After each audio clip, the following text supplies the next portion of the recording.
Aparentemente, Breaking News parece ser uma criatura gigante que tem braços longos e finos e um torso maior que suas pernas, sem rosto. Aparenta ter um pescoço torto e uma postura corcunda. À vista, ele parece estar em seus 500 metros de altura, mas ele está longe disso. Possivelmente, ele se encontra em seus 30.000 pés de altura, o que daria em torno de 9.140 metros. Não temos informações o suficiente sobre esse monstro, mas temos teorias que tentam explicar o que ele é e o que ele faz. E é isso que irei lhes contar hoje, a história teórica do Breaking News.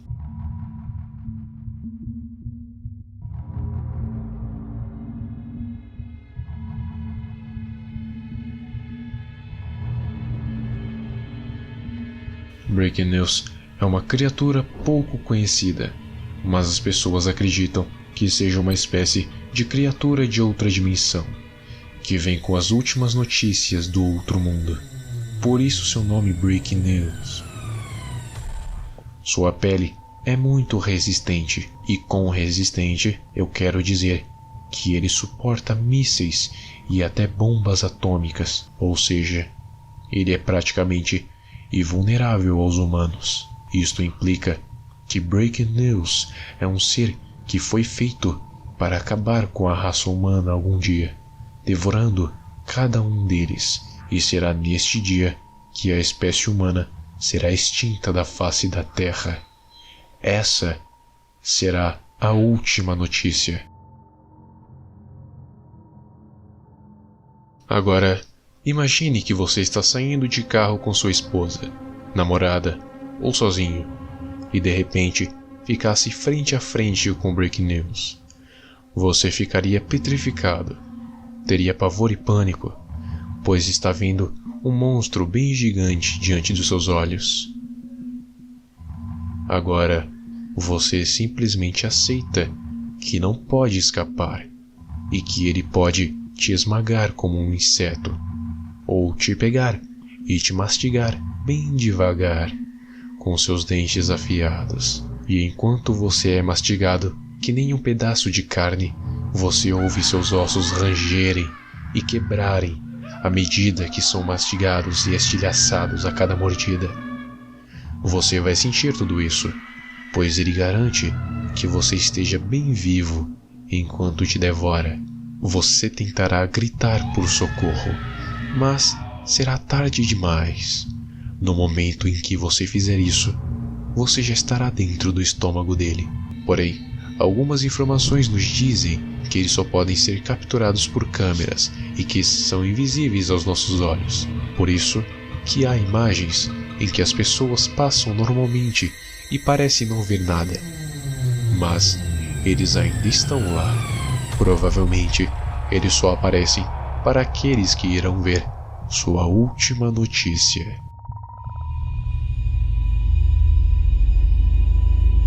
Hoje eu irei lhes contar minha teoria sobre quem é Skyscreamer, o Eclipse Vivo, também conhecido como 20th Century Boy. Eu fiz essa teoria baseada na imagem e na descrição da própria Inspiration Wiki, já que é um ser que não existem muitas informações sobre. Imagine você está olhando a rua com um grande e lindo céu azul. Você respira um ar puro, tão puro quanto um campo verde. Quando escuta um alerta de emergência,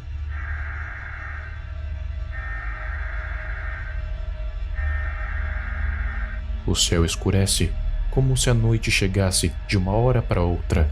As nuvens brancas ficam cinzas e o ar pesado.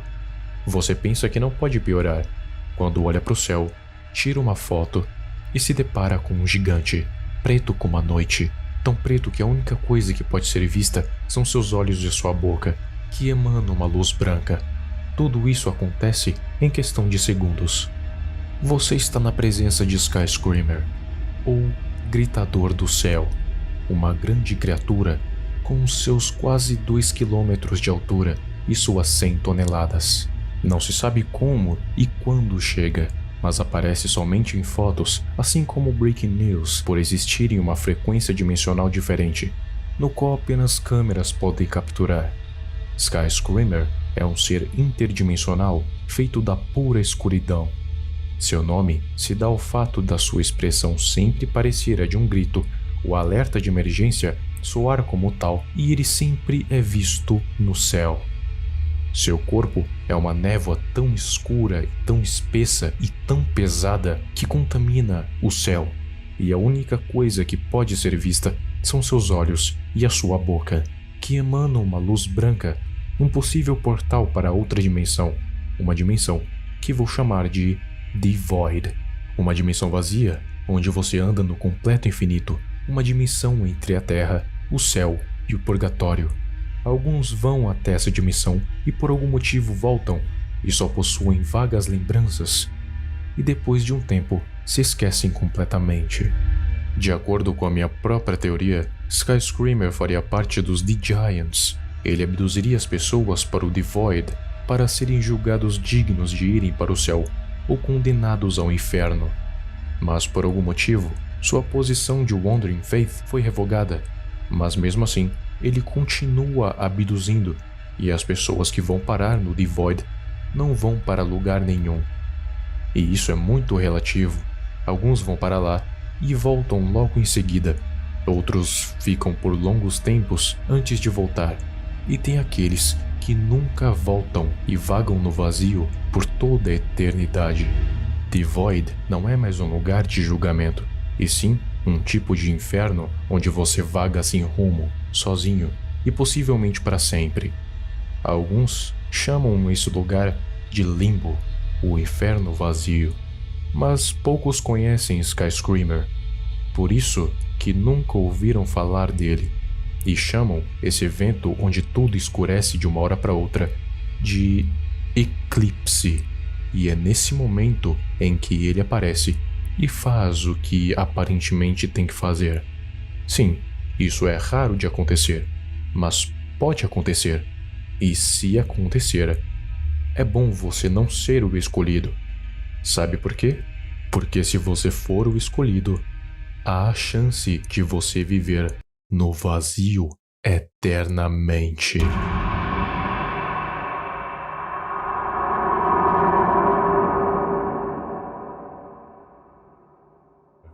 Hoje nós iremos falar da Great Mother Megaphone, conhecida como a ancestral de Siren Head. Great Mother Megaphone, com seu nome verdadeiro Lucerna megoni, é mais uma das subespécies do Siren Head, mas com diferenciais. É a mais gigante, pesada, forte e antiga entre as subespécies, pesando entre 4 e 10 mil toneladas. E não se sabe o quanto mede, mas com certeza seria mais de 100 metros de altura, e tem os seus braços mais longos que o próprio corpo. Em vez da pele escura como o Siren Head, tem a pele em um tom bem claro, quase reluzente, e o seu corpo é coberto de vinhas e plantas, dando a entender que ela já está parada naquela montanha há muito tempo. E que montanha é aquela? Nada mais, nada menos que o Monte Fuji, a montanha mais alta do Japão. E por último, existe apenas uma Lucerna megoni. Antes de analisarmos a imagem, vamos ver qual o seu parentesco. Siren Head, cabeça de sirene, Bell Ringer, a campainha, Headlight, o farol, e Milkwalker Ambassador, o embaixador do laticínio. Agora que sabemos, vamos ver essa imagem. Aparentemente, há mais 2 seres parecidos com Siren Head. Teorizam que o que está atrás poderia ser Headlight e o que está mais no fundo poderia ser Meat Grinder. Mas vendo melhor quem está lá no fundo, é muito magro para ser Meat Grinder. Então tudo me leva a crer que existam mais Siren Heads. E mesmo não sendo uma imagem feita por Trevor Henderson, teve a sua aprovação oficial, ou seja, o fato de haver mais Siren Heads pode ser considerado com toda a certeza. Foi uma imagem feita pela usuária Denise, que postou no Twitter, marcando Trevor, e no fim, tendo a sua aprovação. Lendo a descrição, ela diz: Quando a hora chegar, nem Siren Head ou suas subespécies poderão rejeitar o chamado da Grande Mãe Megafone. Isso quer dizer que ela nunca usou seu megafone de verdade, e só fará isso quando a hora chegar, o que quer dizer, no fim dos tempos, este megafone irá soar. E apesar de nunca ter o usado, dizem que este megafone teria um alcance de 160 quilômetros e teria a mesma intensidade que o vulcão Krakatoa, ou seja, 172 decibéis, o som mais alto da história, tendo em vista que o máximo que conseguimos suportar é 140 decibéis. Qualquer humano em um raio de 50 milhas ou 80 quilômetros vai ficar surdo permanentemente, mas se ele ficar a uma distância de uns 140 quilômetros, ele vai ficar surdo, mas apenas temporariamente. E sabe por que nenhum avião, drone, sonda ou carro conseguiram alguma prova? É porque ela emite ondas eletromagnéticas de alta frequência, que interferem com qualquer tecnologia que se encontre. Ou seja, aviões, drones e helicópteros caem, e sondas e carros param de funcionar. Os humanoides geralmente não obedecem a nada e nem a ninguém. São seres independentes, mas quando veem um ser de tamanha magnitude como Lucerna Megone, a coisa muda. Eles se veem na obrigação de obedecê-la.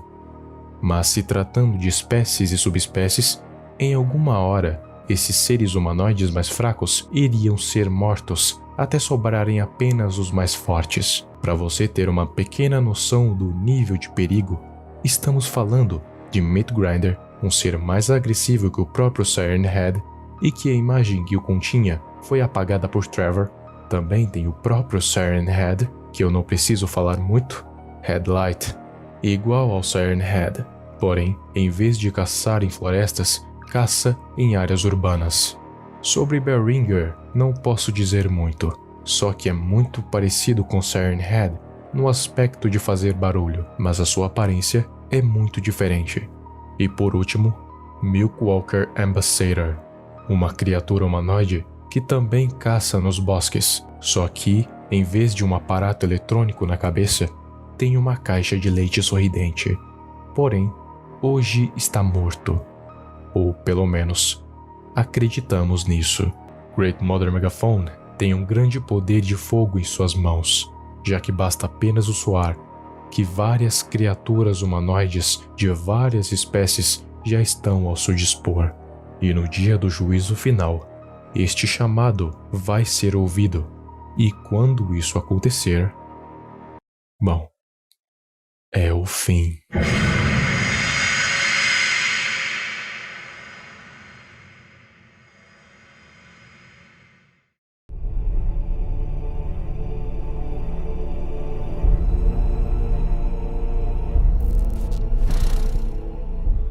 Você conhece muito bem o conceito de céu e inferno, acredito. Mas como você acha que as pessoas vão para estes lugares? Alguns acreditam que são os anjos e demônios que levam as pessoas para o céu e para o inferno. Outros acreditam que quem decide isso é o próprio Deus de Israel, e ele que manda as almas para o seu devido lugar. Mas há rumores de que nem anjos, nem demônios levem essas pessoas para a vida após a morte. E sim, gigantes. E se eu te contasse com um grupo de criaturas invisíveis aos olhos humanos que levam as pessoas para a vida após a morte? Eles têm muitos nomes, mas todos são conhecidos por um único e simples objetivo: capturar aqueles que são os escolhidos e levá-los para o lugar que pertencem. São um grupo de criaturas gigantes que não vivem aqui nessa dimensão. Eles vivem em uma dimensão separada, exclusivamente feita para eles pelo Senhor. A criatura que vemos é chamada de Day 17, ou The Wandering Faith. Tem apêndices na parte frontal de seu corpo, é quadrúpede, e o seu corpo inteiro mede cerca de 10 quilômetros, sendo capaz de cobrir uma pequena cidade inteira. Não há muito o que falar sobre ele em si, porque ele próprio já faz parte de um grupo de criaturas que são iguais a ele na questão do objetivo. Então eu acho que faz mais sentido falar sobre os gigantes em geral. Como eu havia dito antes, os gigantes têm um único e simples objetivo. Eles vão até o local onde o escolhido está e o sequestram, o levando para o céu ou para o inferno. Mas não se engane, eles não matam, eles apenas o levam para a dimensão entre a terra, céu e inferno. E então eles aguardam o seu juízo final. Essas criaturas não aparecem na visão dos humanos, apenas o escolhido consegue ver, e ainda assim não consegue falar qualquer coisa, porque antes de falar, ele é arrebatado. Contudo, ainda assim uma câmera pode capturá-los, e isso se dá ao fato dos gigantes não serem feitos de pele e osso. Eles estão mais para espectros que conseguem interagir com a matéria. Dizem que toda vez que uma das criaturas aparece em um local, acontece uma tempestade violenta, onde os seguintes alertas acontecem. Alerta de tempestade. Por favor, fique dentro de suas casas até o próximo aviso. A menos que você seja o escolhido. Podemos confirmar que em todas as ocasiões em que eles aparecem, ocorre uma tempestade, o que serve como um presságio. E a partir de agora, será tudo uma teoria. Mas como essas criaturas surgiram? O céu está repleto de seres de luz, os anjos, arcanjos, querubins e serafins. No inferno existem os anjos caídos e os 7 líderes, os 7 pecados capitais: ira, luxúria, avareza, orgulho, preguiça, gula e inveja. E todos eles já pertenciam às classes mais altas, como os querubins e serafins. Eu acredito que os gigantes tenham sido uma criação de Deus. Para punir pecadores ao inferno e salvar os crentes do pecado, o Senhor decidiu criar seres que agiriam como transportadores, levando as almas daqueles escolhidos pelo Senhor. E para que não causassem medo na humanidade, ele decidiu os colocar em uma dimensão separada, onde eles apenas aguardavam a próxima ordem. E quando isso acontecer, pelo menos uma pessoa vai sumir. Não se sabe há quanto tempo eles estão vivos. Eu acredito que desde quando a humanidade começou a expandir pela Terra, cerca de alguns anos após Adão e Eva serem expulsos do céu. Mas ainda assim, vamos partir da ideia de que os anjos e demônios conduzem as pessoas até o céu e inferno. Então não faria sentido a existência dos gigantes. Qual seria o propósito da existência dos gigantes? Por que Deus os criou? Provavelmente, nós só vamos saber no dia do arrebatamento. Você lembra de Skyscreamer? Na minha concepção, ele faria parte dos gigantes. Porém, devido a ele desacatar uma ordem direta, ele foi abolido de seu posto. Então, ele acabou se tornando um ser de escuridão. E onde ele passa, em vez de tempestade, o céu escurece. O que me leva a crer que os gigantes também sejam anjos, porém, de uma classe diferente, de uma hierarquia diferente, com uma abordagem diferente. Eles estariam entre os querubins e arcanjos. E acredito que Skyscreamer seja uma besta do Apocalipse. O livro do Apocalipse fala que após o juízo final, aqueles que não foram arrebatados permanecerão na terra, e então 2 bestas irão emergir, uma do mar e outra da terra. A primeira é um monstro de 7 chifres que se assemelha a um leopardo com pés de urso e uma cabeça de leão. E essa besta é nada mais, nada menos que o próprio Anticristo, que vai se levantar contra todos os humanos remanescentes. A segunda vai ser um homem comum, porém terá chifres de cordeiro e vai ter poderes concedidos pelo próprio Anticristo, e ele se tornará uma nova figura religiosa que dominará o mundo inteiro, juntamente com a primeira besta.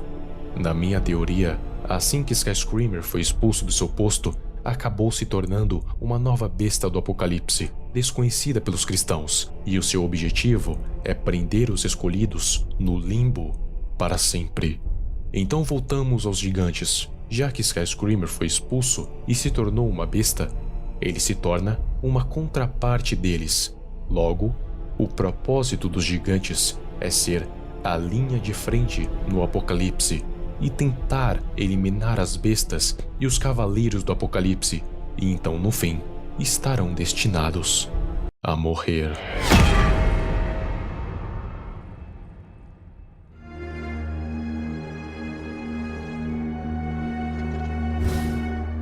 Eu já falei sobre muitos titãs aqui no canal: The Wandering Faith, Breaking News, Storm Creatures, e também tem outros que eu irei falar no futuro, como The Wandering Doom, Precursor of the First War, Aircraft Shark, etc. Mas nenhum se compara ao Behemoth, o maior dos titãs.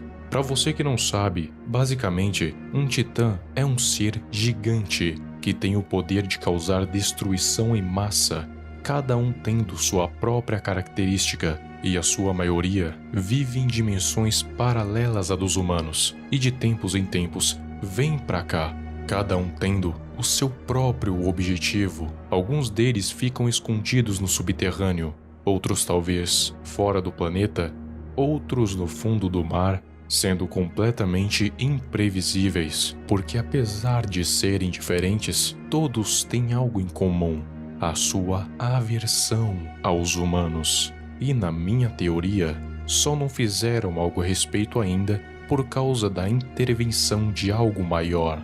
E esse algo maior tem um nome e se chama Behemoth, o maior dos titãs. Behemoth é um lagarto branco colossal, com uma estimativa de tamanho de 800 quilômetros, o que me leva a crer que seja uma estimativa do comprimento do seu corpo, do rabo até a cabeça. Se ele conseguisse ficar de pé, ele conseguia chegar na exosfera, a camada mais longe da Terra. Porém, como ele é um lagarto, o seu corpo provavelmente não foi feito para ficar de pé. Apenas um dos seus dentes já consegue superar a altura do Monte Everest e a profundidade da Fossa das Marianas, chegando a 12 quilômetros de comprimento. Então realmente o seu tamanho não é algo desse mundo. Já que Behemoth é um réptil, ele tem a capacidade de colocar ovos para dar vida a outros titãs. Não sei se são iguais a ele, mas mesmo assim iria ser um baita de um problema, já que cada um deles mede de 1 a 10 quilômetros. Então vai saber o que vai sair de lá de dentro. Já que é uma coisa tão enorme, o tanto de alimentos e nutrientes que ele precisa consumir deve ser proporcional. Então, ele não come qualquer tipo de coisa. Ele tem que comer algo grande. Que tal outros titãs? Sim, você não ouviu errado. Behemoth é um titã que devora titãs. Mas é claro que são aqueles que não conseguem se defender. E para abastecer, ele precisa de muitos e muitos titãs. E é claro, ele consegue soltar um rugido que causa estrondos de tão alto. Não se sabe quantos decibéis, mas é o suficiente para ser ouvido a quilômetros de distância. Ouça.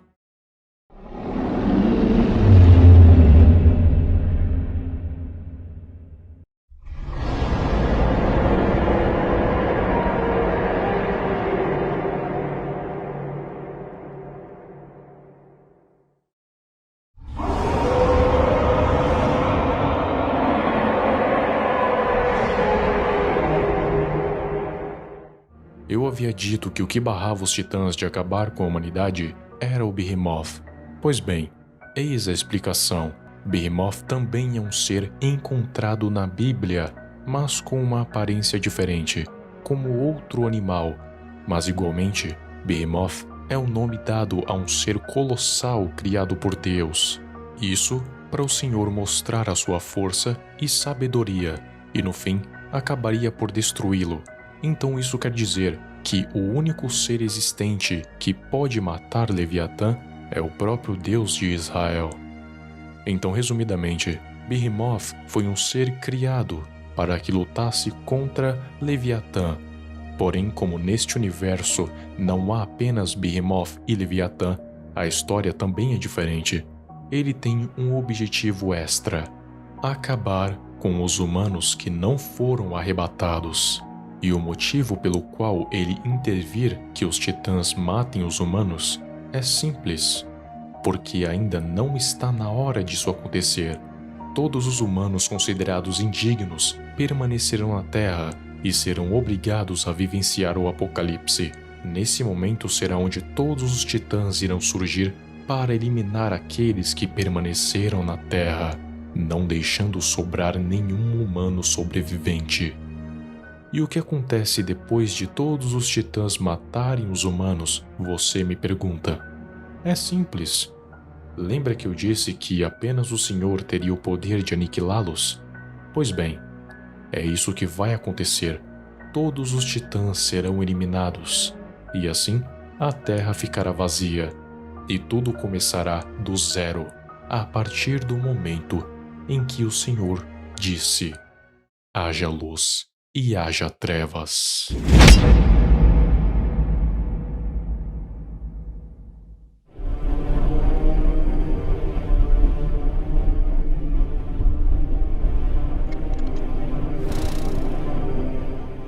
Os titãs possuem diferentes maneiras de agirem. Alguns parecem querer levá-lo para o céu, outros para o inferno.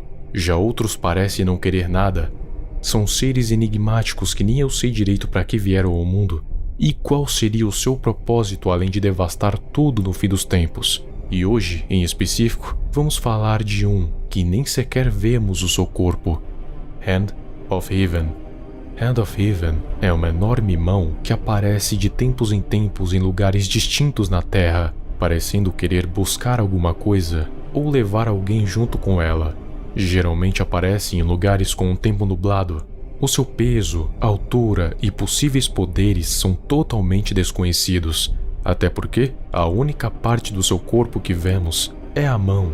Então, não daria, nem se tentássemos, para tentar sabermos as suas características físicas, até porque o seu corpo é totalmente envolvido nas nuvens. Ou será que é outra coisa? Hand of Heaven já apareceu algumas vezes em partes aleatórias do mundo, e a coisa mais lógica que poderia acontecer é os humanos tentarem combater aquele ser estranho, por causa do mais primordial medo da humanidade, o desconhecido. Então, o que o exército tentou fazer?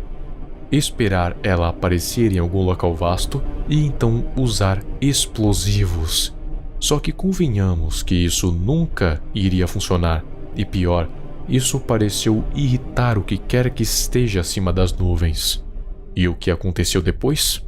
No início, a mão apenas voltou para o céu. Quando eles pensavam que tinham conseguido de alguma forma espantar aquela coisa, de repente todas as suas esperanças foram por água abaixo quando viram que o céu havia se escurecido. O dia tinha sido transformado em noite de uma hora para outra, dando a entender que ela controla o clima. E aí, aquela mão desceu novamente do céu, só que agora com uma velocidade extrema, igual um meteoro. E então, ela bateu no chão com muita força, causando uma explosão enorme, junto com uma onda de impacto que destruiu tudo em volta. E para piorar, ela fez isso várias vezes, continuou batendo, e batendo, e batendo, apenas para garantir que não iria sobrar nenhum vestígio de vida ali ao redor.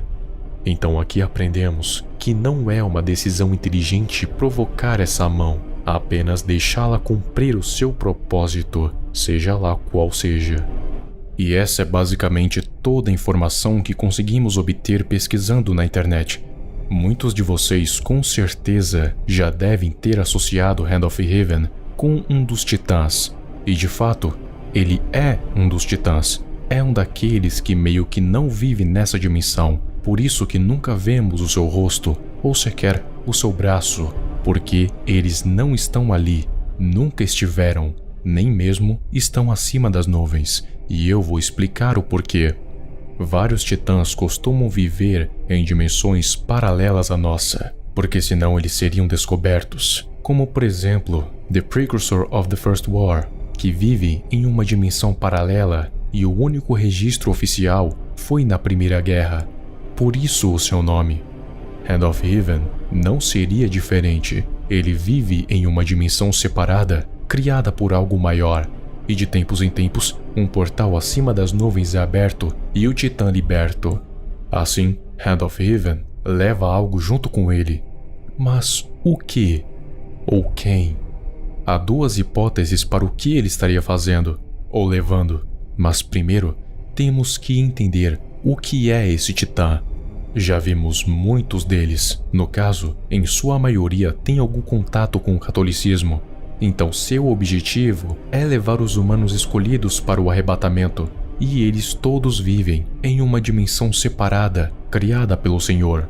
Então, já que esse Titã, Hand of Heaven, fica diretamente no céu, então nos dá a entender que o que ele está buscando também seja os tais escolhidos, os arrebatando para duas possíveis hipóteses, diretamente para o céu ou para o seu julgamento. Se o escolhido estiver indo para o céu, então já não há mais preocupações. Mas se ele estiver indo para o julgamento, então há a chance dele ir para o inferno. Mas aí surge outra pergunta. Por que ele geralmente aparece em lugares vastos, onde aparentemente não há muitas pessoas por lá para serem escolhidas? Ele geralmente aparece nesses lugares justamente para os humanos em geral, ou pelo menos não tantos, não se assustarem com a sua presença. E por que o escolhido estaria ali? Minha teoria é que quando o Titã está prestes a aparecer, não somente um escolhido, mas todos em uma grande área são capazes de escutar esse som.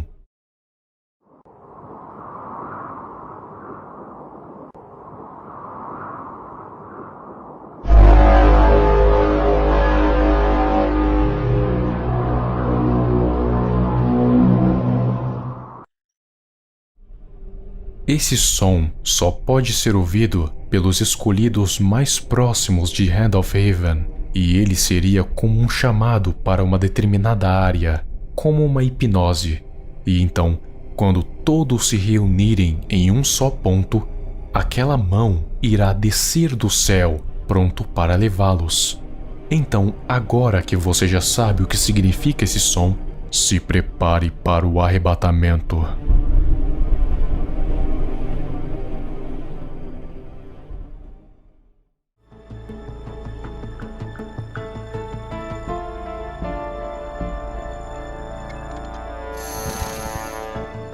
Devo assumir que os Titãs já não sejam mais uma grande surpresa para vocês. Porém, há sempre mais um que quebra as nossas expectativas, até porque cada Titã possui a sua própria característica e o seu próprio propósito.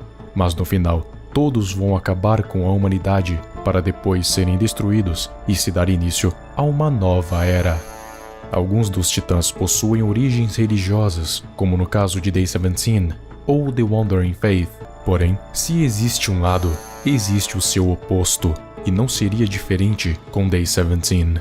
Se o mesmo leva os dignos para o paraíso, a sua contraparte leva os indignos para o inferno, ou para um mundo paralelo, para que sofram pela eternidade, ou por muito, mas muito tempo. Seu nome é The Wandering Doom, ou a Perdição Errante, uma criatura quadrúpede gigante de 3 km de comprimento e 5 de altura. É completamente esquelético, com costelas visivelmente irregulares, com membros que se ramificaram na forma de seus ossos. Suas costas são cheias de protuberâncias, que parecem ser os ossos da sua coluna, que estão totalmente tortos, quase formando uma fileira totalmente irregular de espinhos. Tem um pescoço anormalmente longo e no final uma cabeça pequena, e na área da base do pescoço há 2 protuberâncias que podem ser tanto chifres quanto uma boca de inseto. The Wandering Doom, como já foi dito, é um ser gigante que de tempos em tempos caminha pela terra em busca de humanos pecadores para levá-los a algum lugar, onde vão pagar pelos seus pecados das piores formas possíveis. Apesar de nem todos serem pegos por ele, ainda assim tem uma alta chance de serem escolhidos. Quanto mais pecador, mais alta essa chance. E se isso acontecer, é melhor pedir por perdão e misericórdia antes que ele pegue, pois se isso acontecer, vai ser tarde para se arrepender dos pecados. E você reparou como ele não tem aquelas vinhas que Day 17 usa para agarrar os escolhidos? Pois é. Então, como ele faz para capturar os indignos? Eu acho que é nesse caso onde entra aquelas duas protuberâncias na base do seu pescoço. É por ali que ele captura. E olhando bem para essas duas coisas pontudas, eu não acho que seja algo muito agradável ter o seu corpo esmagado por elas. Se você reparar bem nessa imagem, ela foi tirada do oceano ou de um espaço bem amplo de água. Muitos acreditavam que ele estava caminhando sobre as águas. Porém, se você reparar melhor, vai ver que na verdade ele está caminhando por um grande pedaço de terra que está muito, mas muito longe da onde essa foto foi tirada. Então só aí já dá para ter uma ideia do tamanho desse ser. Ele também, igual a praticamente todos os titãs, vive em uma dimensão separada da dos humanos. Afinal, o mundo é pequeno demais para ambas raças viverem juntas, ainda mais quando a humanidade souber do seu destino. O som de The Wandering Doom seria parecido com isso aqui.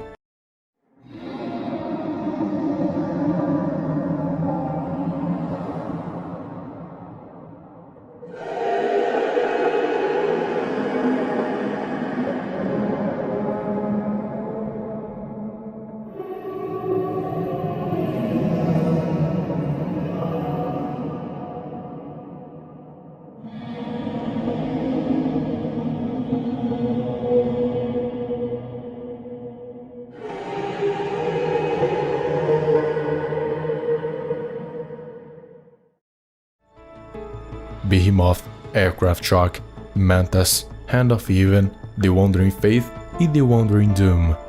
Todos eles possuem algo em comum. Além de serem criados pelo Senhor, ainda possuem ligação direta com o mesmo, sendo quase como super soldados enviados por ele para prepararem o terreno para o tão falado fim dos tempos. Falando em fim dos tempos, qual vai ser o papel de The Wandering Faith e The Wandering Doom? Bem, no vídeo de Day 17, eu havia citado Skyscreamer como sendo parte das bestas do Apocalipse. Mas será que a perdição errante, sendo um ser que é a contraparte da fé errante, poderia ser uma besta do Apocalipse? E a resposta é não. Skyscreamer, na teoria, virou uma besta do Apocalipse por causa da sua expulsão de seu posto como um ser que leva os humanos para o céu, assim como Hand of Heaven e Day 17. Então, ele acabou se rebelando e se tornando uma besta do Apocalipse, uma que leva os escolhidos por ele para o limbo, o nada, para toda a eternidade. The Wandering Doom não pode ser uma besta do Apocalipse porque ele pode não ser um ser que leva os humanos para o céu, porém, ele ainda serve o Senhor, levando os pecadores para o lugar onde pertencem, e apenas os pecadores. Já Skyscreamer leva aquele que na sua visão é o escolhido, independentemente de ser bom ou não, e o mesmo já não serve mais a Deus, e sim ao inferno. Ainda assim, todos os titãs, independentemente dos seus objetivos, todos, ou pelo menos a maioria, serve a um único propósito: a eliminação total da humanidade, para que assim se dê início a um novo ano zero. Com The Wandering Doom é o mesmo, porém tudo que ele faz é apenas preparar o terreno e levar o máximo de humanos indignos para aquela dimensão paralela, a qual eu teorizo que ele também esteja alojado. Não sei se é ele que tortura os pecadores ou se são os próprios demônios que se encarregam disso. Ele não precisa de habilidades especiais ou poderes sobrenaturais. Ele precisa apenas dele mesmo, já que a sua força descomunal já tem uma capacidade de devastação enorme, capaz de levar uma cidade pequena apenas com o choque que seus pés fazem. E acredite, ele vai usar essa mesma força no fim dos tempos.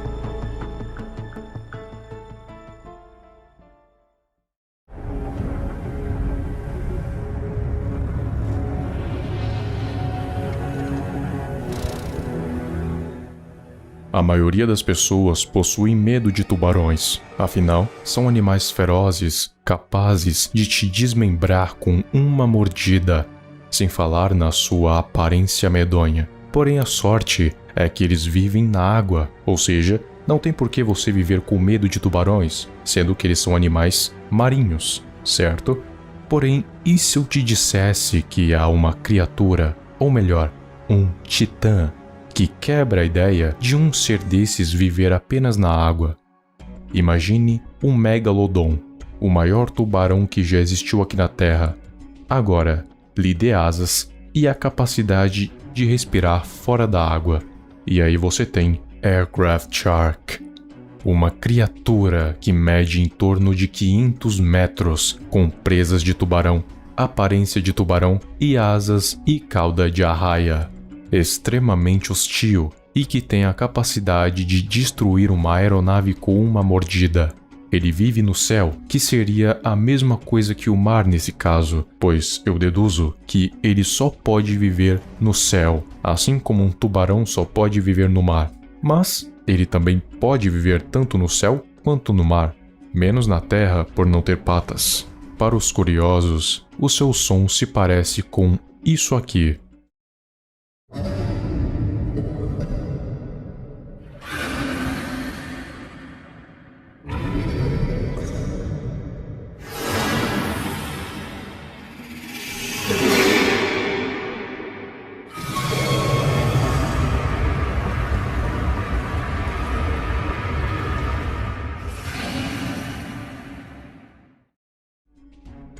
Já ouvimos falar de muitos titãs, mas em algum dos vídeos eu citava Aircraft Shark como um dos titãs, e realmente ele é. Só que muitos pensavam que Aircraft Shark só era um titã que era um monstro irracional sem nenhum propósito além de derrubar aviões? Porém, não é bem assim, e eu vou explicar o porquê, obviamente. A maioria dos titãs que estão na Terra, ou não, tem algum propósito, seja arrebatar os dignos, como The Wandering Faith, ou destruir tudo no fim dos tempos, como Behemoth, e logo após, serem completamente devastados pelo Criador. E é importante que tudo o que eu irei falar aqui agora será especulação, cabe a você acreditar ou não, até porque não temos quase informação nenhuma sobre ele, então tudo o que nos resta é teorizar. Antes de falarmos sobre o tal propósito de Aircraft Shark, primeiro temos que abordar um outro titã, que mais pra frente eu irei falar em um vídeo próprio, e ele se chama Mantas. De 900 metros de altura e 950 metros de envergadura, que acredito não ser um inimigo da humanidade em si, e sim parecido com The Wandering Faith. Porém, ele não é único, tem alguns bem menores como nessa foto, ao contrário de Aircraft Shark, que sim, é único. Acredito que este Mantas seja uma espécie de mãe ou pai, até porque nenhum deles tem gênero, então pode ser os dois, ou nenhum. Mas isso não importa, o que importa é que este Mantas de 900 metros pode ser o maior de todos, e os menores podem ser os seus filhos ou seu exército de miniaturas, seguindo o seu mestre. Aí chegamos nessa imagem bem aqui, um Aircraft Shark arrancando um pedaço da asa do Mantas, o que indica, obviamente, uma luta. Essa luta é um evento anual, onde o Mantas e Aircraft Shark lutam até morrer ou desistir. Geralmente quem vence é Aircraft Shark, pois é mais rápido e mais feroz que Mantas. Mas o mais interessante dessa imagem não é ela em si, mas sim a frase que acompanha, onde está escrito A Batalha dos Leviatãs. Com essa frase, eu imagino apenas uma coisa, apenas uma teoria vem na minha mente, uma especulação que tenha a ver com o propósito da maioria dos titãs. De acordo com a minha teoria, existe mais de um Leviatã nesse universo. Aqui vemos dois deles, Mantas e Aircraft Shark, e há duas coisas que reforçam essa teoria. A primeira é a própria existência de um titã chamado Behemoth, e a segunda é que, Segundo mitologias, um leviatã é um animal marinho. Mantas e shark podem ser sim voadores, porém são uma arraia e um tubarão, ambos originalmente animais marinhos, então tudo se encaixa perfeitamente. Bom, como aqui temos dois leviatãs batalhando, então temos duas hipóteses, ou simplesmente por território, ou porque um é maligno e o outro é benigno. Porém, nesse caso, o bem, a maioria das vezes, perde para o mal. E quanto a Behemoth? Como aqui as coisas são diferentes, então eu acho que nesse caso, Behemoth não teria uma ligação direta com Leviatã, até porque eles não chegam nem perto do seu tamanho, a não ser que exista um Leviatã que seja do tamanho de Behemoth, mas até então não temos nada dessa informação. Então, Aircraft é um dos titãs, rival de Mantas, e um Leviatã, e ambos participarão e morrerão da batalha que ocorrerá no tão temido fim dos tempos.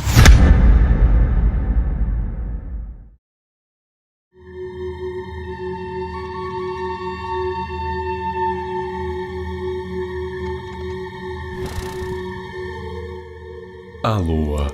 Muitas histórias rodeiam este misterioso astro, até porque a única coisa que conseguimos ver é uma esfera branca brilhante no céu, e às vezes pode estar com menos da metade.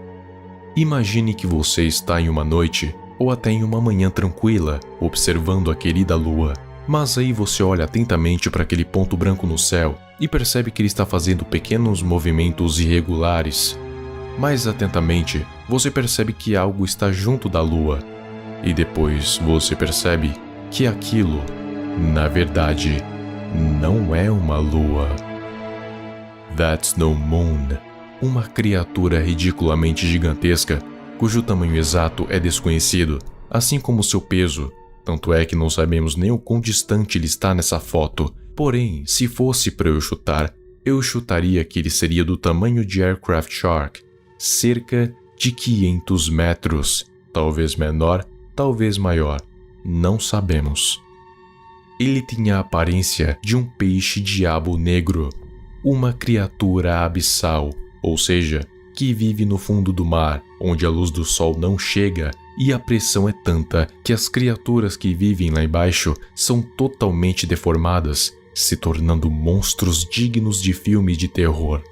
Em específico, o peixe-diabo negro tem uma protuberância que parece uma antena com uma luz na ponta, a qual é chamada de bioluminescência. Essa luz serve para atrair as suas presas, já que no fundo do mar é um completo breu. Um ponto de luz chamaria a atenção, e quando os peixes chegam perto, estão bem próximos da boca cheia de dentes afiados do diabo negro. That's no Moon seria a mesma coisa, só que em vez do mar, ele caça na terra, e ele seria quase um parente de Aircraft Shark e Mantas, pois também é uma criatura marinha, gigante e voadora. Mas ele é uma criatura abissal, ou seja, mais aterradora ainda mais quando você junta a este som.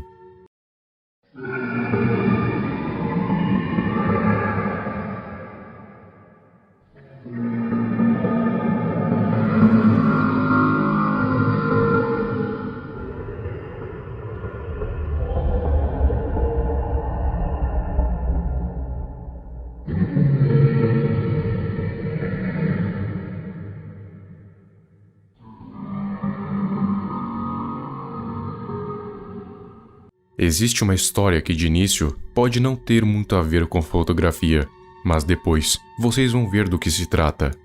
Havia um homem que morava em uma casa no campo. Ele tinha 7 cães de guarda, que quando avistavam qualquer coisa que poderia ser uma ameaça, eles latiam até que a coisa fosse embora. Mas seu dono sempre sabia distinguir os latidos dos seus cachorros pelo tom. Sabia quando era um esquilo ou quando era alguma pessoa que possivelmente queria invadir a casa. Só que algumas vezes, os cachorros latiam de uma maneira totalmente diferente para algo que eles não pareciam conhecer. Eles pareciam latir de medo. 7 cães de guarda com medo de algo? O que poderia ser? O homem olhou pela porta. Do lado de sua casa havia um terreno baldio, onde havia uma casa abandonada de 2 andares. E em cima do telhado havia uma coisa humanoide e pálida que parecia estar desnudo. Seus braços pareciam galhos de uma árvore e as suas pernas eram finas e secas. Aquilo então, de repente, pulou do 2º andar e, quando caiu no chão, levou os braços até a barriga e começou a se contorcer, parecendo estar com muita dor. Até que ele se levantou, olhou para o homem na porta e disparou em sua direção. Só que agora de forma quadrúpede. E os cachorros não fizeram nada, pois estavam paralisados de medo, apesar de serem cães de guarda. A coisa cravou os galhos na perna do homem e ele ficou inconsciente. Depois que acordou, sentiu uma sensação de vazio no estômago, como se ele não comesse há dias, e o seu corpo começou a mutar. Seus ossos pareciam estar se esticando. E depois de tudo isso, ele se olhou no espelho e viu que se tornou igual àquela criatura que o atacara. E o mais estranho é que ele sentiu uma vontade imensa de olhar para a lua e adorá-la. Afinal, o que essa história tem a ver com That's No Moon? Simples, há um tipo de criatura no universo de Trevor Henderson chamada Moon Worshipper, ou Adorador da Lua. São criaturas com as mesmas características citadas na história, e eles são sempre vistos à noite, adorando e reverenciando a lua.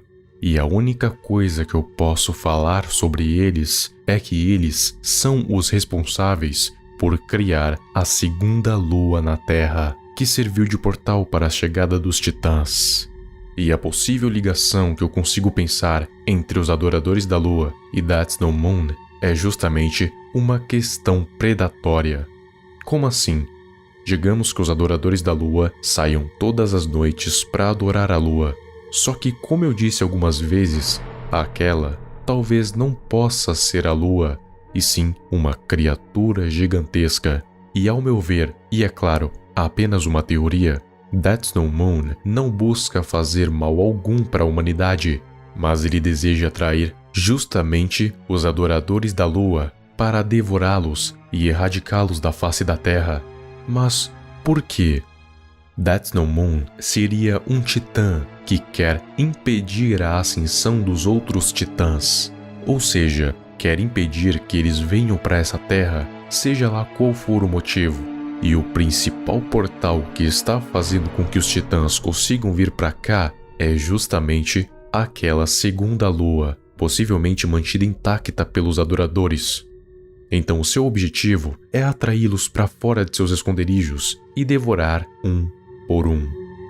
Porém, eles não iriam assim tão fácil. Na legenda desta imagem diz o seguinte: eles não incomodaram ninguém, eles só saíam nas noites de lua cheia e brilhante, faziam a sua adoração. Apenas alguns danos materiais. Só descobrimos muito mais tarde do que eles falavam, o que traziam em nossa direção, como uma luz na costa brilhando em meio ao mar agitado. Ela diz que os adoradores não faziam mal a ninguém, porém, algo me diz que depois que eles começaram a ser erradicados por That's No Moon, tiveram que tomar medidas drásticas para continuarem existindo. Eles passaram a infectar os humanos para que se tornassem iguais a eles e passassem a adorar a lua, ou melhor, a 2ª lua, porque parece que para ela continuar existindo, os adoradores também precisam existir. Então ficam 2 questões. O que aconteceria se That's No Moon conseguisse destruir os adoradores? E a segunda questão é: será que você vai olhar para a lua do mesmo jeito depois de saber disso?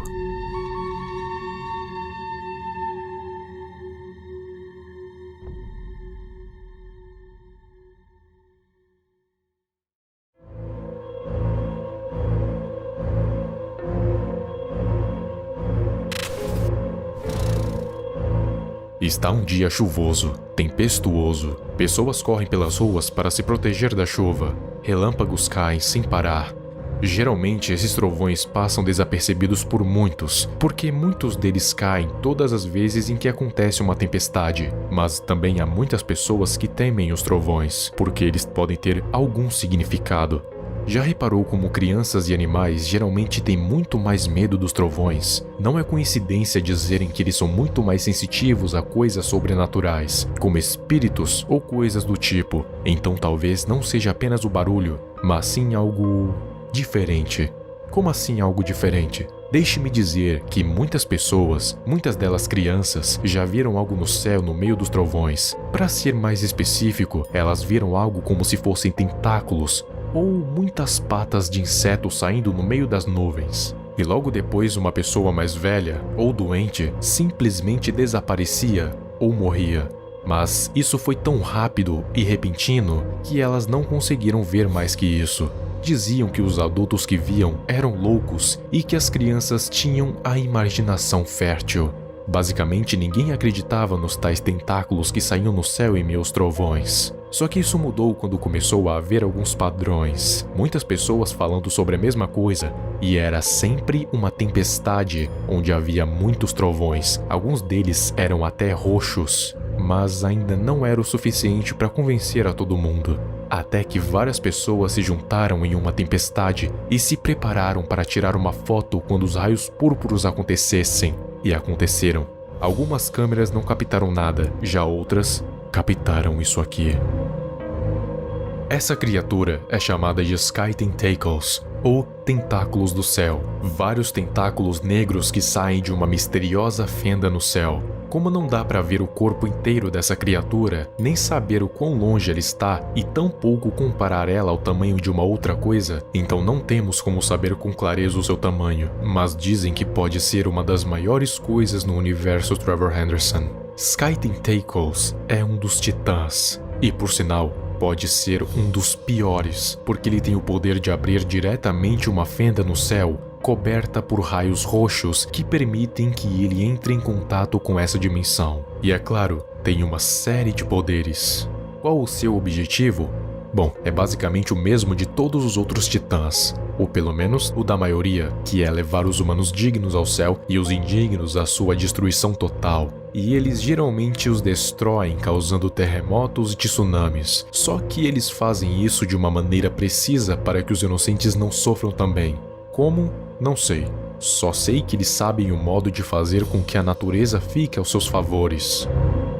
Por que eu digo que ele pode ser um dos piores? Porque, além de muito misterioso, ele é poderoso, e não apenas pela sua capacidade de destruição em massa, nem pelo seu tamanho, mas sim pelas suas capacidades sobrenaturais.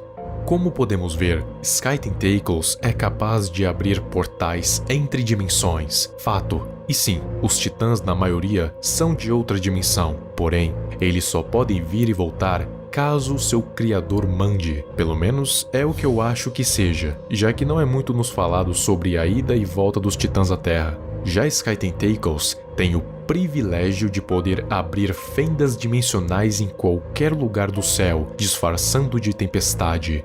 E você reparou como ele some em um piscar de olhos, ao contrário dos outros titãs? Então, algo me diz que Sky Tentacles não é apenas grande, mas também veloz, muito veloz, tão rápido quanto os raios, pois os seus alvos desaparecem e morrem tão rápido quanto, mas também pode não ser velocidade, e sim teleporte, mas isso não tem como confirmar, então aposto minhas fichas na velocidade. Sky Tentacles também pode conjurar raios e trovões, o que ajuda na percepção de ser apenas uma tempestade, mas na verdade é só um disfarce, pois como os outros titãs, humanos também não conseguem vê-lo, apenas aqueles que têm uma forte ligação com o sobrenatural, crianças ou animais. A única forma de provar a sua existência é por fotos. Esses trovões não servem apenas para disfarce, eles também são armas muito poderosas. Você lembra dos humanos indignos? E lembra de como os titãs geralmente os destroem? Pois bem, lembre dos humanos e esqueça como os titãs destroem, porque Sky Tentacles faz isso de uma forma bem diferente. como dito, os trovões não servem apenas para disfarce, eles servem também para cair na cabeça ou no local próximo em que esses humanos estão. Basicamente, esse titã consegue conjurar e manipular trovões, tanto para disfarce quanto para atacar.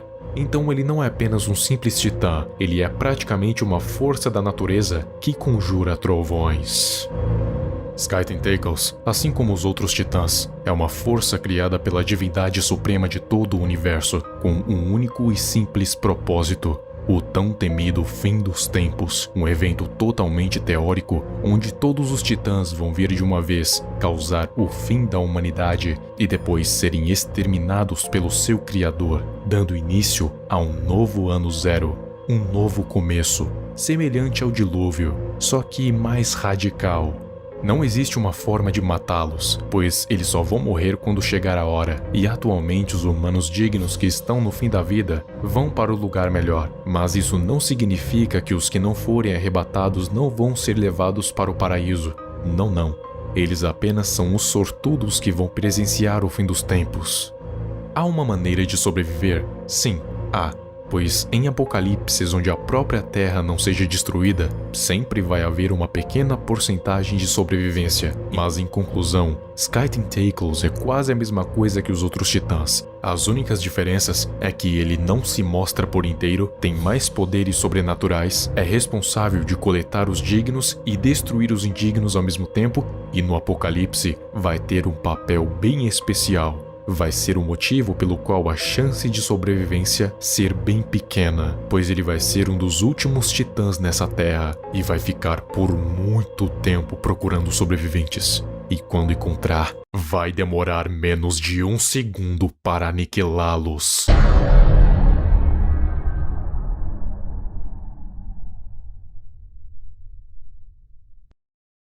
Já falamos de muitos titãs aqui. Inclusive tem uma playlist própria apenas deles. Hoje iremos falar sobre o Precursor of the First War, que traduzindo ficaria Precursor da Primeira Guerra. Vamos começar com as imagens disponibilizadas por Trevor Henderson, que no total são 3. Na primeira há uma criatura enorme num ambiente nevoado e abaixo um texto, onde está escrito: Você tá vendo isso? Tá indo na sua direção, se mexendo rápido. Você tem que tirar as pessoas da... Jesus Cristo. Você tem que se mexer. Como se pode observar, é uma mensagem de um indivíduo A para um indivíduo B, avisando sobre algo se movendo rápido na direção de um dos dois, e que ele tinha que evacuar as pessoas dali. Vamos para o segundo texto, que diz o seguinte: Reze para que toda essa área tenha sido evacuada por agora. Relatórios sobre ataques similares em todo o mundo estão chegando. Aqui já tem como ter uma ideia das suas intenções, já que estão atacando pessoas por todo o mundo. Acho que isso já pode ser visto como um ato não muito agradável, mas vamos para o terceiro e último texto. Ele diz o seguinte: A gente viu esse em um bom clipe. Foi bem difícil de acompanhar. A gente parou e tiramos algumas fotos e gravamos alguns vídeos. Mas ele eventualmente ultrapassou a gente. Saiu da nossa cidade. Não é mais da nossa jurisdição.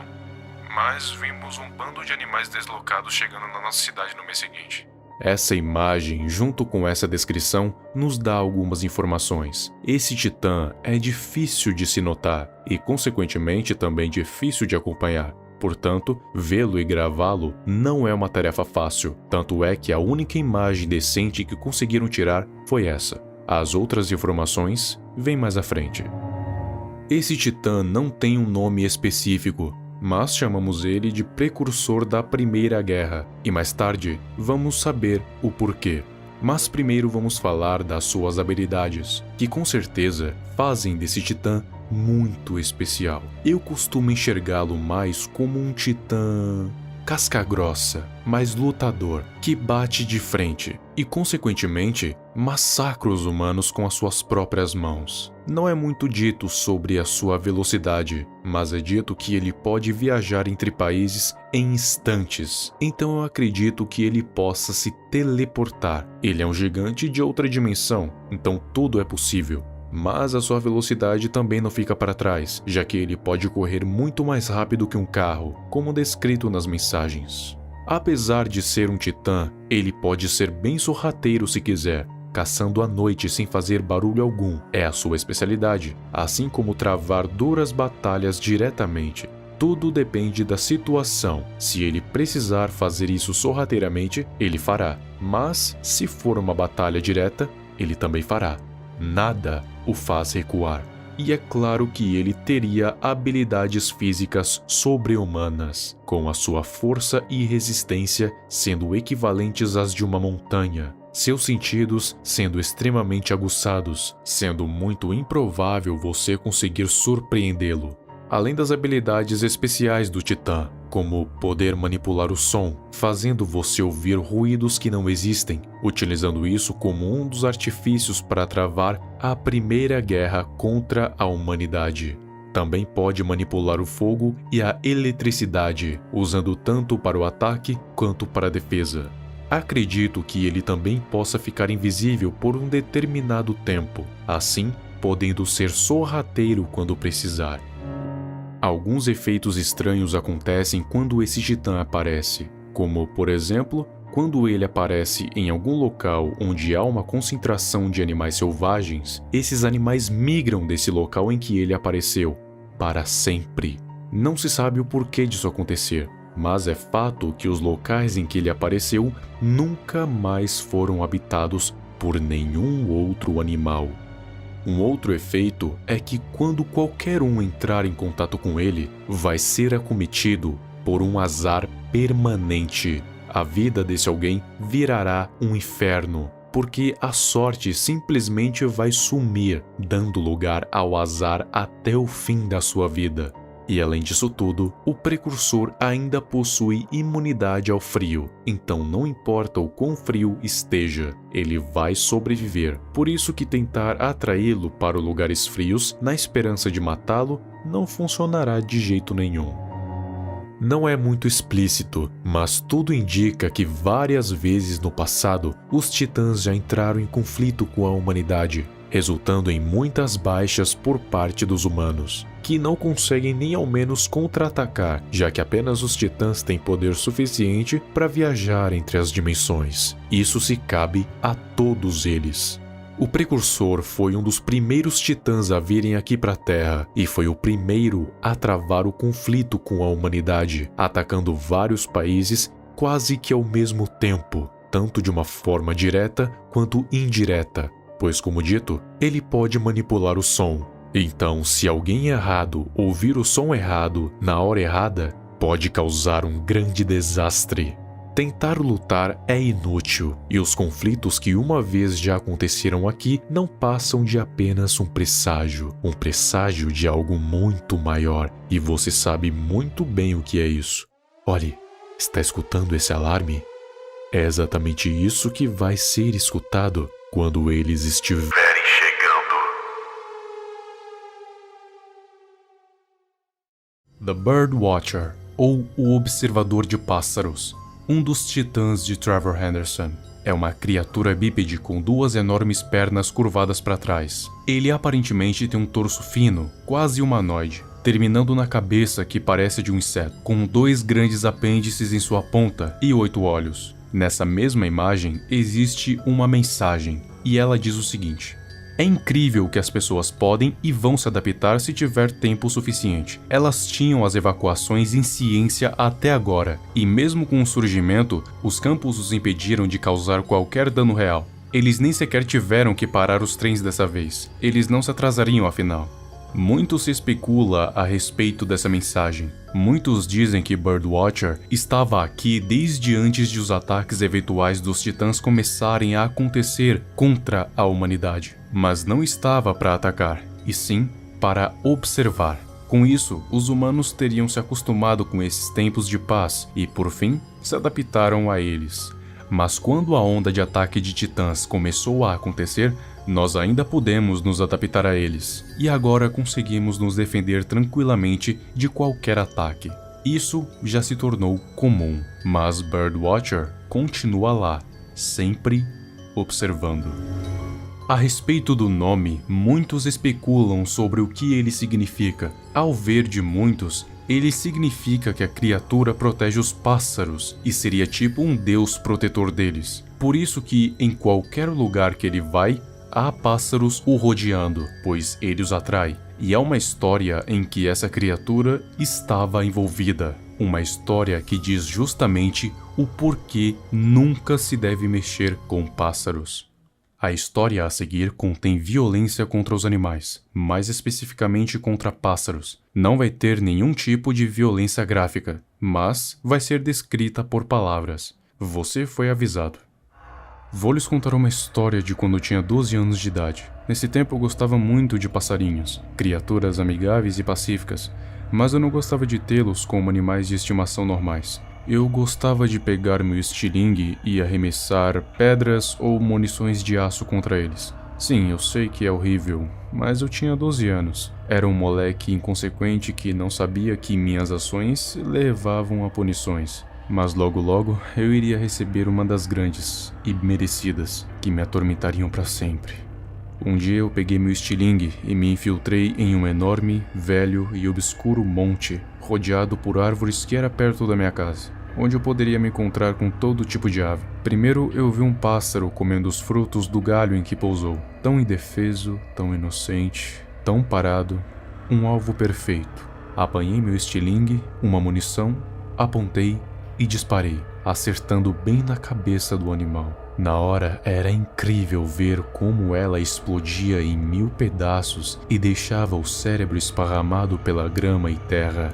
Fui caminhando em direção a uma nova presa, quando dei de cara com um lago, e na margem tinha um outro pássaro. Novamente peguei meu estilingue e mirei bem na cabeça, mas bem na hora que eu ia atirar, me deu uma dor no estômago que me fez errar, e em vez da cabeça, foi nas patas, que se quebraram e o pássaro voou com problemas enquanto gritava de dor. No fim, ele não aguentou voar por muito tempo e acabou caindo no lago, morrendo afogado. Mas eu não me importei com aquilo e percebi que a dor que eu senti no estômago era de fome, então eu voltei para minha casa para comer algo. Quando eu terminei, me veio uma sensação muito ruim, como se meu corpo estivesse se desprendendo da alma. Mas essa sensação logo passou e eu voltei ao monte para continuar a minha caça, mas dessa vez com uma lanterna, porque nessa hora era tudo muito escuro, mas também era a hora em que todos os pássaros estavam em seus ninhos. Inclusive, eu cheguei a encontrar um deles cheio de filhotes de pássaro, nem tinham penas ainda, mas como eu era o que hoje considero como maligno, eu peguei álcool e joguei no ninho. E logo depois, acendi com um fósforo, queimando eles vivos e lentamente. A mãe deles, desesperada, tentou salvá-los, mas eu já estava esperando por isso. Então eu peguei meu estilingue e, com uma munição de bolinhas de aço, disparei uma só em seu tórax. Mas o pássaro não morreu com o impacto. Então eu a peguei e a levei para minha casa, colocando ela em uma caixa para ser o meu bichinho de estimação. Eu estava contente, pois era a 9ª vez em que um pássaro não morria após o impacto da munição de ferro. Então, por causa do cansaço, caí em um sono profundo. Tanto é que eu sonhei com algo.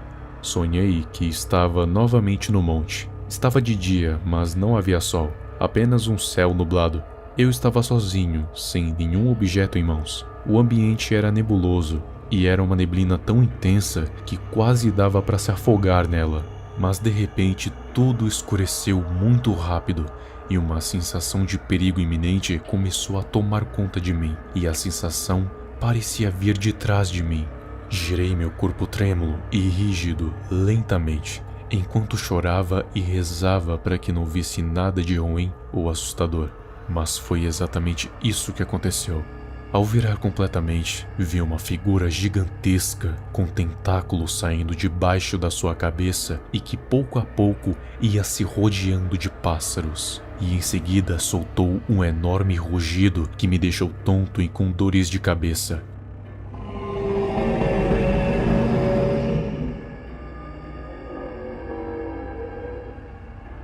Gritei com todas as minhas forças. Pensei que minha cabeça fosse explodir literalmente. Foi quando eu acordei. Era de madrugada, mas eu me recusei a dormir novamente. No dia seguinte, eu estava muito doente. Vomitava várias vezes e sentia câimbras no estômago. Até que uma coisa bizarra aconteceu. Depois de eu vomitar mais uma vez, percebi pequenos palitos brancos ali no meio. Enxuguei as lágrimas e percebi o que era. Eram ossos de pássaro. Eu pensei estar ficando louco até ir à caixa onde eu havia deixado o pássaro ferido, mas lá só havia manchas de sangue e a cabeça do pássaro sem o corpo.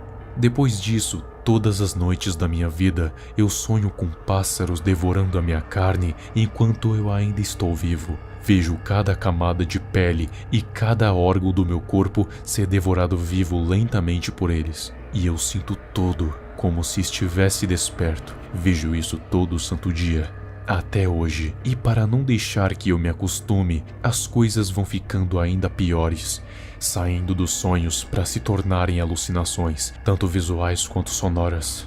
Foi aí que eu me dei conta que os pássaros possuem um protetor, um colosso que está sempre observando eles e os protegendo.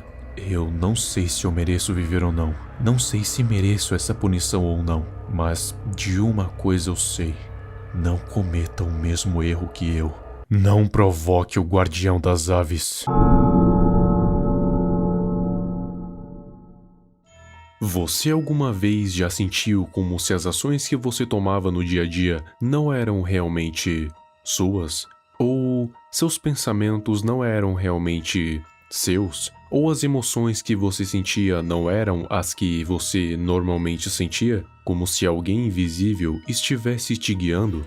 Ou melhor, te controlando para fazer as coisas que ele quer que você faça? Tomar decisões que ele quer que você tome? Se sim, acredite, não é em vão que você teve essa sensação.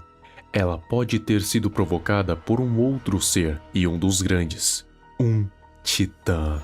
Eles o chamam de Giant Puppeteer, um titã, ou melhor, um dos titãs responsáveis pelo arrebatamento dos humanos dignos, ao mesmo tempo que é o condenador dos indignos. Isso vocês já estão carecas de saber, então eu não preciso ficar explicando aqui. Mas assim como todo titã, ele possui uma característica própria, e ela é revelada a partir do seu nome, o Titereiro Gigante. O modo com que ele captura é diferente dos demais. Ele não apenas captura com as cordas. Antes, ele guia esta pessoa pelo caminho certo em vida, para que não se desvie do caminho que a fez se tornar digna de ascender aos céus, garantindo assim que ele fez a escolha correta. A pessoa não perceberá que está sendo controlada por cordas invisíveis, no máximo uma sensação esquisita, mas logo ela se acostumará. O Titereiro Gigante possuirá todo o domínio sobre a pessoa em questão. Irá manipular não apenas todos os seus movimentos, mas também pensamentos, sonhos, emoções, decisões, tudo. Ele terá domínio completo sobre toda a vida dessa pessoa enquanto ela não perceber o que está acontecendo. Essa imagem retrata bem como é o corpo da criatura quando ela não está invisível. É uma criatura alta, magra, humanoide e pele azul clara, ao contrário dos outros titãs, que geralmente são cinzas, pretos ou brancos. O formato da cabeça parece com a de um pássaro, porém sem as características faciais. Os braços e pernas possuem 3 articulações, ao contrário de um humano normal, que possui apenas 2. As mãos são minúsculas comparadas com o corpo, e seus dedos são finíssimos, parecidos com garras, o que dá a entender que as suas mãos foram projetadas justamente para controlar marionetes com perfeição. Na sua mão esquerda tem o que parece ser uma marionete presa por cordas. Minha teoria é que isso pode ser um outro ser que assume a forma humana e é controlado como uma marionete pelo titereiro. Seu objetivo seria se comunicar com os humanos dignos para aconselhá-los a ficarem no caminho em que estão. Essas marionetes seriam usadas em último caso, para se o titereiro não conseguisse tomar o controle, ou então a pessoa percebesse que tem algo de errado. Na legenda dessa imagem, temos a seguinte mensagem: quando chegou a hora, não foi da maneira que eles pensavam, tanto na origem quanto no destino. Isso confirma que Giant Puppeteer é um dos titãs, e não apenas isso, mas um daqueles que vivem em uma dimensão sobreposta, invocada sobre uma segunda lua. Inclusive, mais pra frente eu vou fazer um vídeo explicando sobre, já que é uma teoria ou talvez fato muito importante sobre a chegada dos titãs. As suas habilidades incluem poder manipular tanto o corpo quanto a mente de qualquer humano com as suas cordas, assim controlando tudo o que ela vai e não vai fazer, mas tem que tomar muito cuidado para ela não perceber, porque se perceber, ele perderá o controle. Mas mesmo se ele perder o controle, não haverá problema, porque ele ainda pode criar a partir do seu próprio corpo uma marionete que imita a aparência e fala humana. Assim ele poderá manipular a pessoa externamente, através da terceira pessoa. Mas é claro que ele não poderia fazer tal coisa sem que ninguém o visse. Por isso que ele possui uma invisibilidade que, além de permitir que ninguém o veja, também permite que ninguém o toque, o ouça ou sequer sinta a sua presença. Ele se torna invisível em todos os aspectos. Uma habilidade muito útil para um gigante. Ser furtivo mesmo tendo mais de 30 metros e pesando mais de 30 toneladas. A força sobre-humana já está inclusa no pacote de todos os titãs, já que por conta do tamanho, eles também possuem uma força estrondosa. Eu disse que o titereiro é um titã que acende humanos dignos ao céu, mas não posso esquecer da parte que ele condena os indignos. E como exatamente ele faz isso? É quase a mesma coisa que o processo dos dignos, mas ao inverso. Imagine você as possibilidades de algo que quer te matar e ao mesmo tempo pode te controlar da maneira que ele quiser. Para te ajudar a expandir as suas ideias, sabe aquela marionete que ele pode criar para se passar por humanos? Então, aquelas marionetes nem sempre são ele que cria. Geralmente elas podem ser o cadáver de algum humano. E essas marionetes não servem apenas para papo, elas também servem para ataque. O titereiro gigante tende a ser um pouco sádico quando o assunto é condenação, e ele pode usar todos os meios possíveis para tortura psicológica e física. Com isso eu quero que você me diga as possibilidades que esse titereiro gigante pode ter na hora de punir os indignos. Libere a sua imaginação.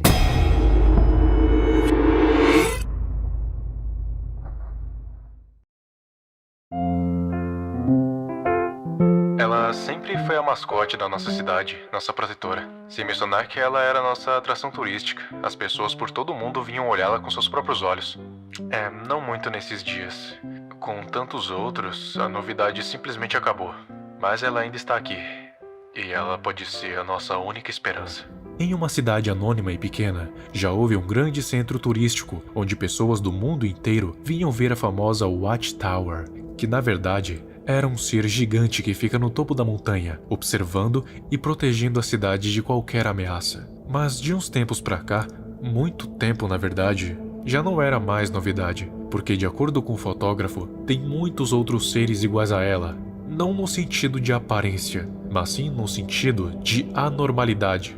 O que, convenhamos, já não é nada normal naquele mundo. Quem assistiu o vídeo sabe do que eu tô falando. Mas aparentemente ser o centro das atenções não é muito bem o que ela quer, já que mesmo não sendo mais tão popular, ela ainda protege a cidade, o que faz muita gente se perguntar quem ela é, de onde ela veio e o porquê de ela proteger aquela pequena cidade. Ela, como eu disse, é chamada de Watchtower. Ninguém sabe o que ela é de fato, mas nós temos várias teorias sobre a sua possível origem. Em um close-up, podemos ver um pouco mais da sua aparência. Para começar, ela é uma entidade quadrúpede que observa a cidade pequena, assim como descrito na legenda. O seu corpo inteiro é coberto por pelos ou cabelos cinzas, o que faz com que não dê para ver nenhum tipo de característica da sua pele ou o seu próprio rosto. E por falar em rosto, a gente só consegue ver os olhos, que parecem muito com os de um ser humano, e eles olham em direções opostas, o que aumenta em muito o seu campo de visão, tendo um ângulo de praticamente 360 graus.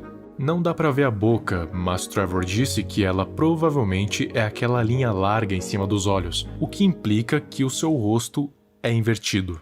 No topo da sua cabeça tem 4 chifres pontiagudos que parecem muito com os de um cervo, o que implica que talvez o Watchtower seja um mamífero. Só talvez. O seu torso lembra muito o do The Wandering Doom, fino e ossudo, mas em comparação ela tem muito mais carne que ele. E por fim o seu tamanho, que só dá pra especular comparando com a montanha que ela tá em cima. Então ela teria quase o mesmo tamanho daquela montanha. E considerando que no seu close-up tem vários pássaros em volta da sua cabeça, dá pra concluir que ela tem muitos metros de altura, com toda certeza.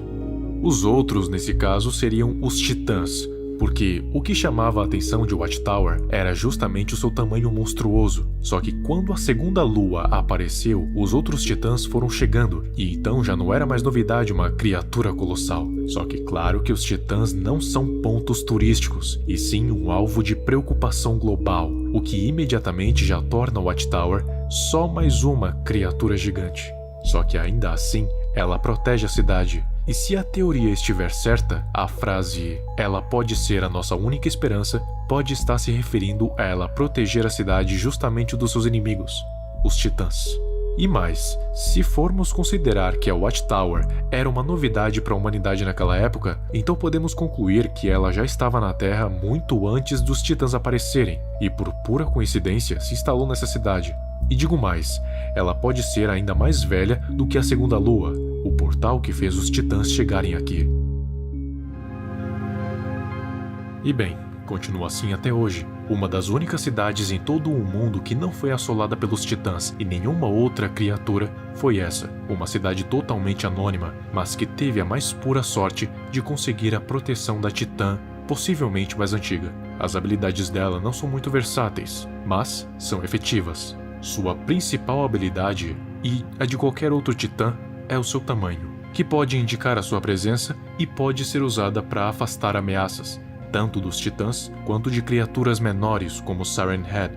Os seus passos podem esmagar criaturas menores e causar terremotos em larga escala, mas claro, de modo que não afete a cidade no processo. Os seus olhos podem observar a cidade inteira, podendo ver qualquer pessoa em perigo e sinalizando para as outras pessoas da cidade. Se for uma criatura, as pessoas atraem ela para fora da cidade em direção ao Watchtower, que imediatamente a afasta ou então a mata, pisando com seus cascos ou então a estocando com seus chifres. No outro vídeo que eu fiz sobre o mundo de Trevor Henderson, eu havia dito que não havia lugar seguro, não disse? Pois continua não tendo lugar seguro. Porém, se há um lugar que as chances de sobrevivência são aumentadas e muitas vezes, é essa cidade anônima. Mas claro, por ser uma cidade pequena, muito provavelmente é rural. E se é rural, com certeza deve ser bem isolada. E se é bem isolada, as chances de você encontrar ela são pequenas. E a Watchtower não fica só naquela montanha como uma estátua. Ela com certeza se mexe para outros lugares, dificultando de você conseguir vê-la. Tem alguma chance de você conseguir encontrar essa cidade? Tem. Mas a chance de você morrer tentando é com certeza muito maior. E de novo, as chances de você ficar salvo são aumentadas consideravelmente, mas não são 100%, porque como eu disse, não existe lugar seguro. Esse gigante tem o potencial de ser um dos gigantes mais destrutivos a existir. Não apenas pelo seu tamanho, mas pelo seu propósito, vamos dizer assim.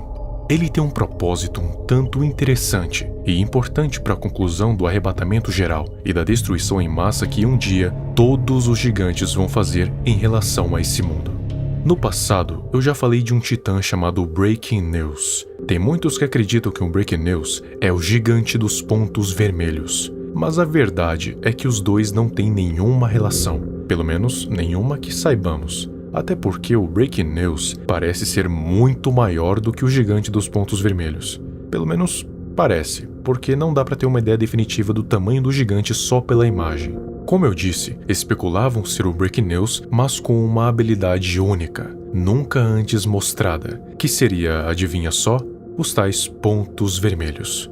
Mas, como eu disse, não tem nada que ligue o gigante dos pontos vermelhos com o tal, além da postura e talvez a forma.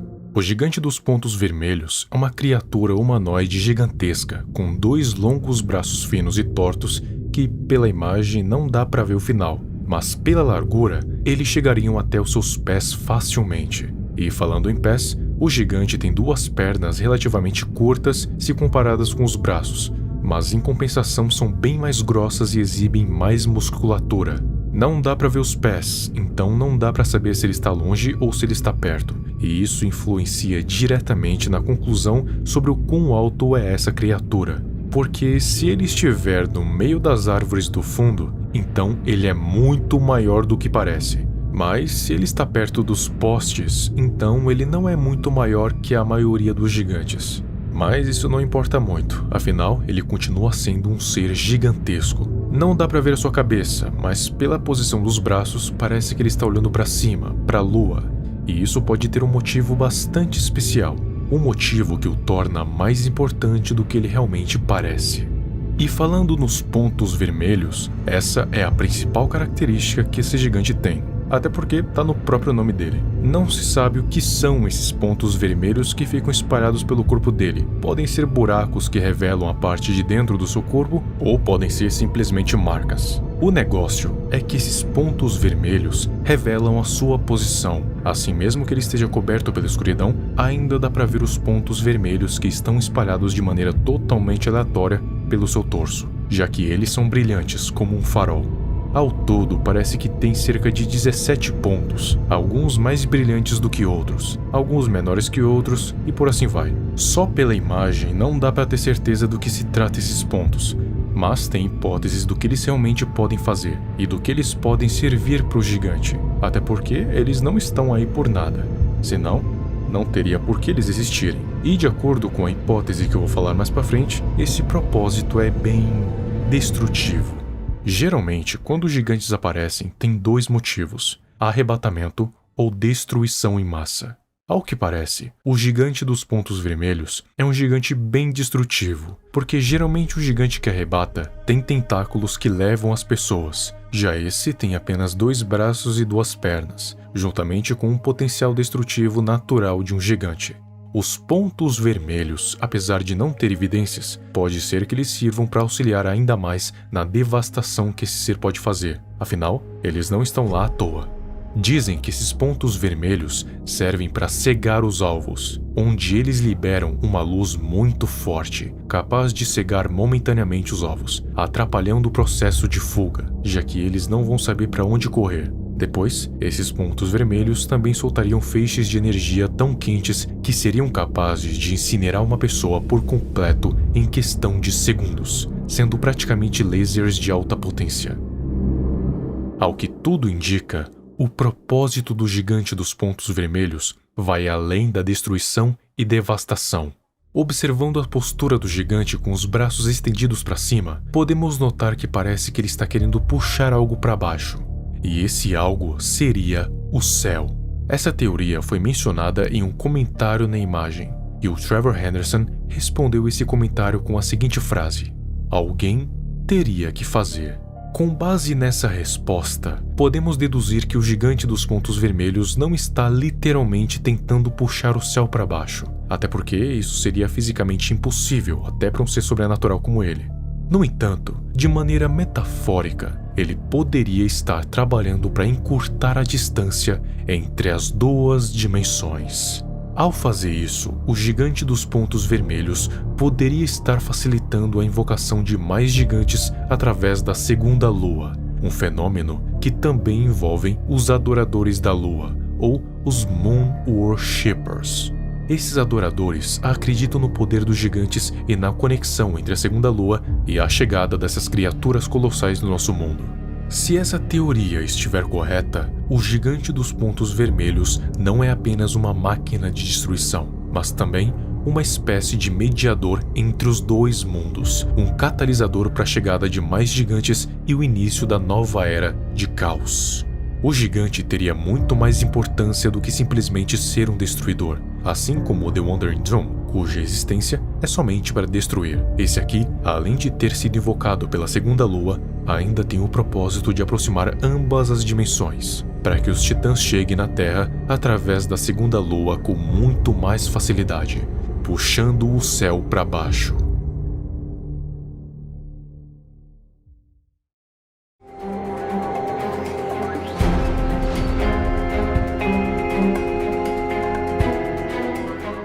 Eu não sei se você já reparou, mas em todo apocalipse sempre há humanos sobreviventes, a não ser aqueles em que a Terra toda é explodida. Mas Em apocalipses onde o propósito é a erradicação da raça humana, o papo já é outro, pois há mais de 7 bilhões de humanos no mundo, sempre nascendo em média 270 mil pessoas por dia no mundo. Então, é muito improvável em que um apocalipse desse não sobre um humano sequer, e o propósito do guia é garantir que você seja um deles. O fim dos tempos não tem uma data prévia, embora teorizem que será em um dia 17, mas, de qualquer forma, é apenas uma teoria. O fato é que ninguém sabe quando será, mas também é fato que será um apocalipse em prol de exterminar os humanos. E como eu disse antes, há a possibilidade de alguns humanos sobreviverem. Eu vou dividir o guia em 3 fases: começo, intermédio e ano 0. Então, comecemos. Fase 1. Começo.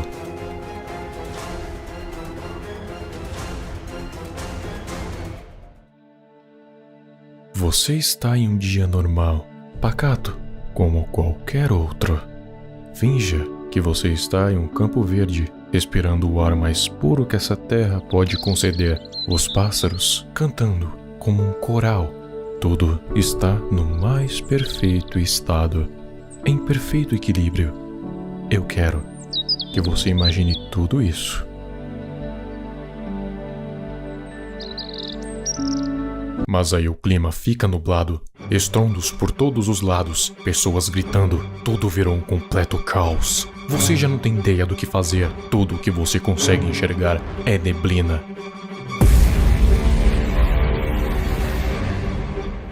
Neblina para todos os lados, aonde você não consegue enxergar além. Até que você vê algo gigante atravessando os céus. Ele dá um rasante e leva você e todos ao seu redor com ele. Como você viu, o fim dos tempos te pega totalmente de surpresa. Então você tem que estar preparado para tudo, mais especificamente para todos. Sempre fique alerta para qualquer mudança repentina no clima. Por exemplo, se de um dia ensolarado foi para um nublado de uma hora para outra, então é bom ficar alerta. Se isso acontecer, procure um abrigo mais seguro possível, porque quando a neblina tomar conta, você já não vai conseguir mais enxergar nada. Então procure um abrigo o mais rápido possível, de preferência em subterrâneo, como um metrô ou um bunker, que não corra o risco de desmoronar e te soterrar vivo.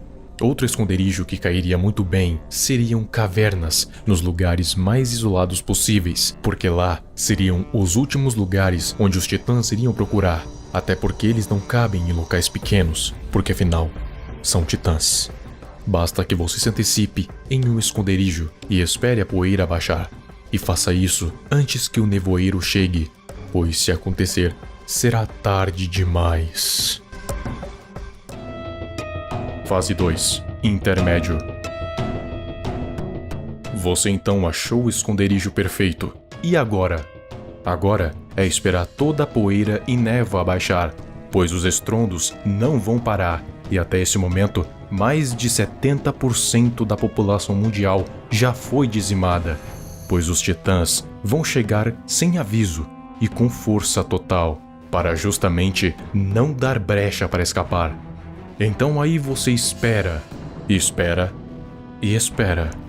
Bem, você vai ficar esperando por muito tempo, mas especificamente, você vai precisar esperar por anos e anos até o planeta se estabilizar. Então os humanos remanescentes vão ter que dar um jeito de sobreviver até lá.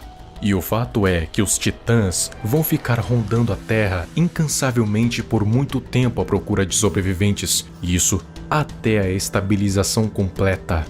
O seu papel aqui é dar um jeito de conseguir recursos, porque à medida que o tempo passa, a névoa vai se dissipando, então vai ficar mais fácil de encontrar suprimentos para a sua sobrevivência. Mas cuidado, porque eles têm uma ampla visão de tudo, e se eles te verem, você não vai conseguir fugir. Então, nada de meios de transporte ou qualquer coisa que chame a atenção, porque você vai ter que ser o mais discreto possível, pois eles podem ser grandes, mas a visão compensa. E isso vai durar até o mundo se estabilizar ao fim do antigo e o começo do novo. E então partiremos para a terceira fase. Fase 3. Novo Ano Zero. E é aqui onde tudo recomeça. Os titãs já se foram e o dia está ensolarado. Onde o caos reinou por tanto tempo, agora está tranquilo, com apenas alguns poucos humanos sobreviventes, que agora podem finalmente sair de seus esconderijos e recomeçar uma nova era. O mundo agora está dominado por animais, plantas e vegetação, nem vestígio da destruição causada pelos humanos. E aqueles que sobreviveram terão apenas duas escolhas: ou dar um fim às suas vidas, ou se adaptar a este novo mundo. Um mundo onde o planeta Terra está a salvo, um mundo sem guerras, sem matança e sem poluição. Os que sobreviveram e têm a coragem de se adaptarem a essa nova era vão viver, e aqueles que ainda retêm os antigos pensamentos não verão o amanhã, dando espaço a um novo povoamento onde a paz reina. E se os humanos quiserem ter as suas tecnologias que não sejam nocivas à natureza, pois a humanidade tem o potencial para fazer isso, mas não fazem devido a burocracias. Mas se o fim dos tempos acontecer, isso finalmente vai se tornar real. O fim dos tempos não significa literalmente o fim dos tempos. Significa um novo começo, uma nova era, onde tudo tem o seu início. Mas dessa vez, sem a destruição em marcha lenta causada pela humanidade antiga. É isso que significa o Novo Ano Zero.